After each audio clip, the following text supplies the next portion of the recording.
નમસ્કાર, હું છું પ્રિયા અને તમે જોઈ રહ્યા છો જનતા કી જાણકારી ન્યૂઝ। નજર કરીએ આજના સમાચાર।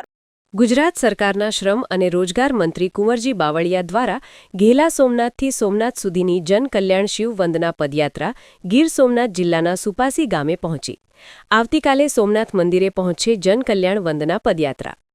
જસદણના ઘેલા સોમનાથથી સોમનાથ મંદિર સુધીની ગુજરાત સરકારના શ્રમ અને રોજગાર મંત્રી કુંવરજી બાવળિયા દ્વારા ગત 20 તારીખે શરૂ કરવામાં આવી હતી। આ યાત્રા અનેક તાલુકા, શહેર, ગ્રામ્ય અને ધાર્મિક જગ્યાઓની મુલાકાત લેતા અંદાજિત 244 કિલોમીટરનું અંતર કાપી ગીર સોમનાથ જિલ્લાના સુપાસી ગામે પહોંચી છે, જ્યાં પૂર્વ ધારાસભ્ય રાજશીભાઈ જોટવા, પૂર્વ મંત્રી જશાભાઈ બારડ, પ્રદેશ ભાજપ મંત્રી ઝવેરીભાઈ ઠકરાર સહિત દ્વારા તેમનું સન્માન અને સ્વાગત કરવામાં આવેલ હતું।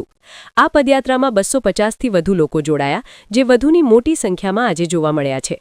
આવતીકાલે વહેલી સવારે સોમનાથ મંદિરે પહોંચી ધ્વજારોહણ, પૂજા અર્ચન કરી આ પદયાત્રાનું સમાપન કરશે। અમારી પદયાત્રા શરૂ થઈ ત્યારે 229 કિલોમીટરની ગણતરીમાં ચાલ્યા હતા, પણ નજીકમાં ક્યાંય આવતું કોઈ ધાર્મિક સ્થળ હોય, કોઈ જગ્યા હોય, પવિત્ર જગ્યા હોય, ત્યાં દર્શન કરવા કોઈ આગેવાનને ત્યાં ચા પાણી માટે લઈ ગયા, એમ કરતાં લગભગ 250 કિલોમીટર જેટલું અંતર અમે આ પદયાત્રામાં કર્યું।